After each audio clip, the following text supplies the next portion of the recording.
Okay, so this video mainly came about from me trying to think about some of my favorite environments and locations in horror games. So which ones had the better atmosphere and better attention to detail and all that. I feel like it's something that can be overlooked when people play horror games. Attention to details and how certain things are presented to the player through the environment adds so much to the horror of a horror game. So I basically wanted to highlight that. However, when I was pondering about my favorite horror game environments, I remembered a time when I tried to review Fatal Frame 3 and failed horribly. When I tried to review Fatal Frame 3, I was mainly interested in it because it's considered to be the worst game in the series. I heard many criticisms as to why it's the least favorite, but a consistent one that I keep hearing about was that one of the locations in the game is boring and therefore not scary. You see, Fatal Frame 3 is a game that takes place in the dreams of your main character Ray.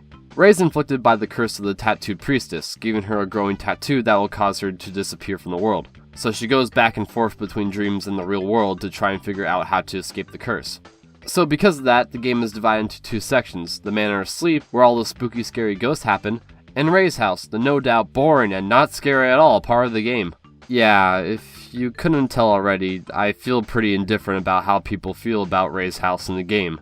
In fact, I would even say that Ray's house, along with the Manor of Sleep, are some of my favorite locations in a horror game. And now we have video.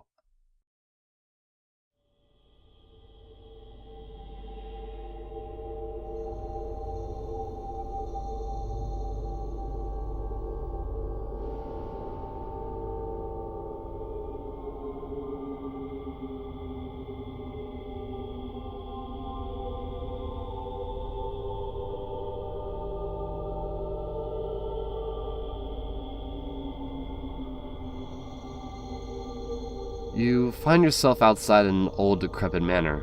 There's this film grain going over your screen which gives off this mystical and dreamlike vibe. It almost gives off this impression that there is some kind of detachment from reality.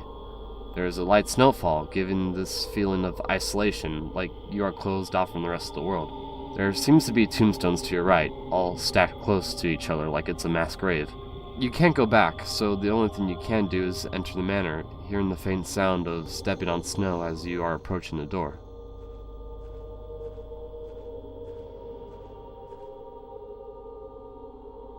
As you walk inside, the atmosphere feels very dilapidated. For one, there's a ghost behind the old worn shoji. The ghosts that you are seeing as you walk around are all wearing kimonos, and the manor itself seems to be falling apart with cracked walls, broken and tattered metal doors, and the loud creaking of the wood flooring as you walk over it. All of this over some pretty chilling ambience.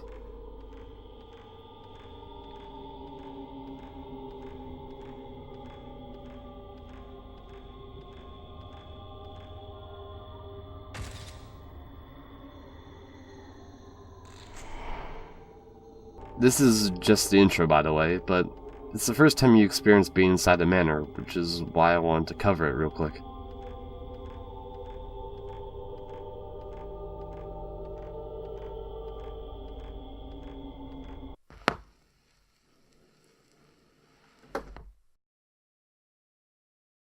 To me, what makes the Manor of Sleep a personal favorite is because it has this nice aesthetic to it. I'm not trying to be two-dimensional when I say this, I swear, but it's not a lie to say that the manor looks eerie because of how the place just looks really old and abandoned. This is a personal preference, but I do get genuinely creeped out by abandoned places.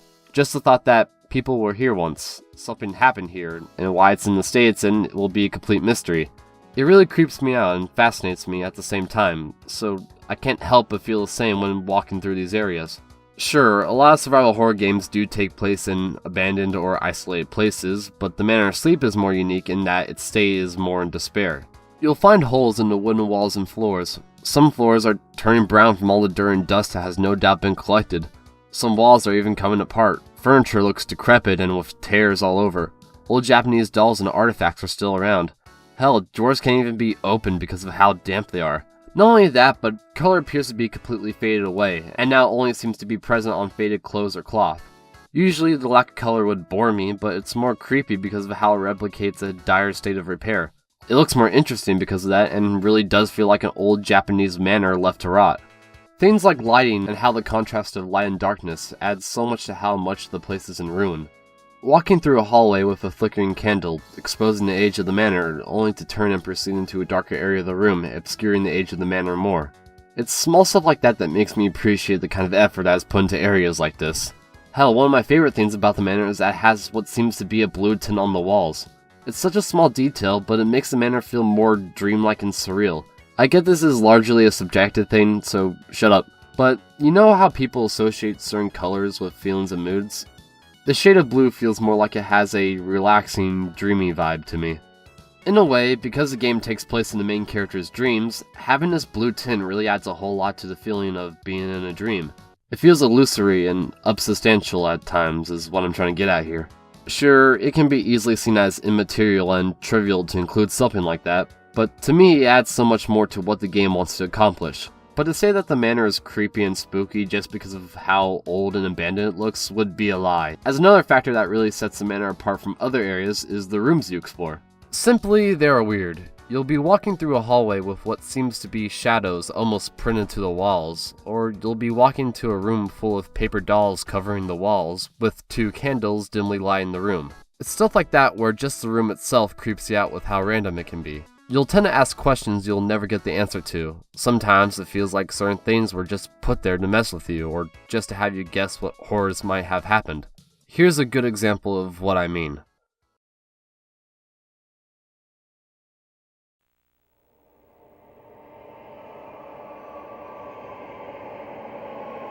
This dream again. I thought I wasn't going to have it anymore. Don't want to see anymore. Hour 4 begins. Now, you're playing as this woman named Miku. Instead of Rei being in the manor, her assistant Miku, who was also in the first Fatal Frame, is somehow in the manor now. With nowhere else to really go, you open the only available door and see this. Now you either have 2 responses. One is, what?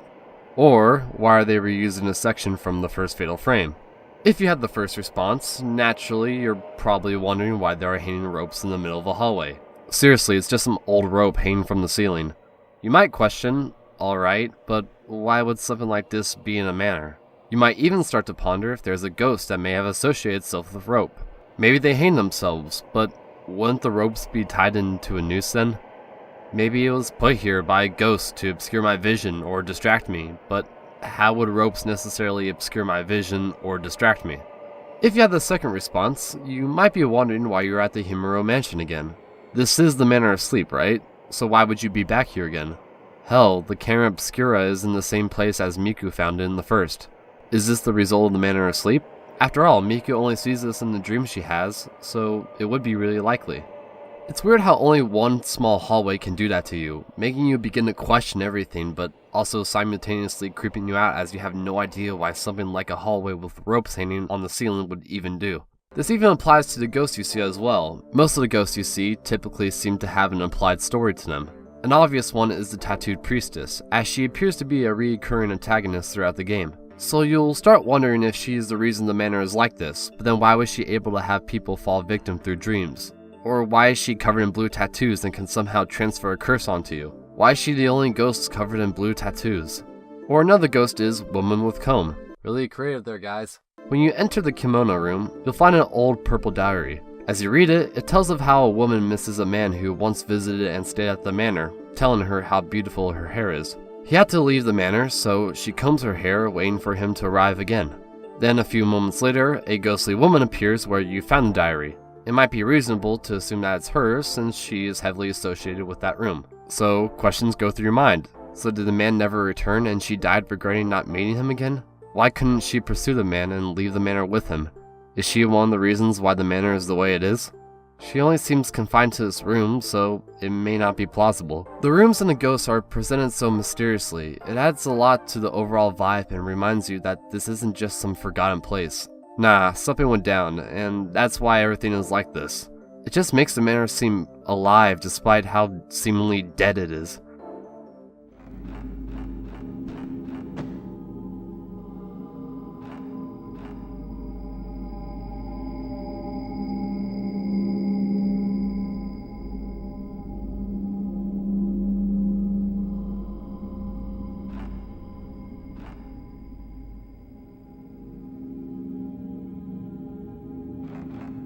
So yeah, I really love this place. It's one of those locations where the details of it make it more mysterious and more menacing. You can tell that the place has been through some dark times, with the ghosts looking tortured and the many rooms with questionable purposes. Oh, and it looks old and spoopy. It's good. However, there is another room, wink wink, that I feel is overlooked and underappreciated. I bet you'll never guess what it is. The first time you are in Ray's house, well, it just looks like a normal home. So at first glance, I guess I can kind of see where people were coming from, complaining about how it's the worst part of the game. But to me, it's a little something more than just a house. This is the part of the game where you do investigations on the Manor asleep out in the real world. You really don't do the investigations yourself. All you really do is hand over photographs to Miku, ask her to help you research, and then you dip. But I do definitely see why this was included in the game. I've always seen it as some sort of safe haven kind of thing. You feel more relaxed and composed being in a more homey environment. It gives you a break from the main location, and they even use it to expand the story in some cases. I find it more refreshing and giving you relief than taking away from the experience. Besides, I like the modern aspect to the house. Everything feels more relatable because it's similar to how most houses are. It's more colorful with nice looking carpets and dark blue blinds. There's a really neat looking kitchen and cat. Furniture overall just looks really appealing and more familiar. Simply, it looks like any normal house, so there's a sense of comfort to it. It's not like the house is exactly friendly though. If I was to describe the house, I would sum it up with, it's the calm before the storm. Despite you being safe until the next night, there seems to be some presence of dread that you're about to head into. The house always seems to be shrouded in overcast, highlighted by the fact that it's raining outside. No music plays, it's literally quiet, which is almost unsettling at times. And certain rooms, like the dark room, have a weird ominous tone to it with the red lighting. Or Yu's room has all the lights turned off, having this really sad and depressing feeling. But what gives the house the advantage over the manor is because of the relatability, comfort, and security of the house. Were you ever still up in the middle of the night and have to go down a hallway with the lights turned off, having everything be pitch black? That's the same feeling you get from Ray's house. A house is supposed to make you feel safe and secure, so why is it that everything feels so ominous? It's not like you're being watched, but more like there's something coming, but you don't know what it is, which is why I emphasize the idea of the calm before the storm. What makes it even worse is that nothing is exactly happening. It's almost like the lack of anything spooky going on is suspicious and creepy in and of itself.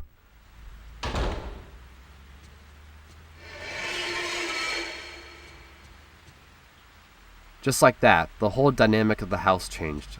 It's still that calm before the storm, but now you have to be paranoid about some sort of ghost wandering your house. Now your safe haven is not so safe anymore. You start to wonder if Ray's dreams are slipping into reality, or if Ray is still dreaming, adding more to the confusion of what you are seeing. Now you have something to be afraid of walking down that dark hallway, or entering Yu's room again, expecting the worst to happen. You do see more of these ghost signs still appear throughout the game, so this isn't the only one. But it's the shock you get the first time you see that ghost appear in Ray's home. For me, my heart sank because now I have to be worried about something else other than the manor. It's all really good horror in my opinion.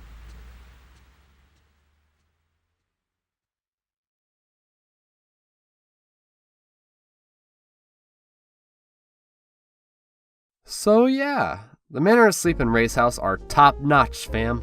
The Manor Asleep is unique for its unsettling atmosphere, etched with detail and stories haunting the player. Ray's house is unique for giving you the solace and relatability of a home, but with an uncanny and downright creepiness always looming in the background. If I had to pick a favorite of any of these, it would be Ray's house. I like how it messes with you, mostly from your own doing, and sometimes that's the most relatable kind of horror. It's a good. And I don't think people should necessarily dismiss it because of it not being like previous locations in the series, or dismiss it because it doesn't take place in some spooky Japanese mansion or village.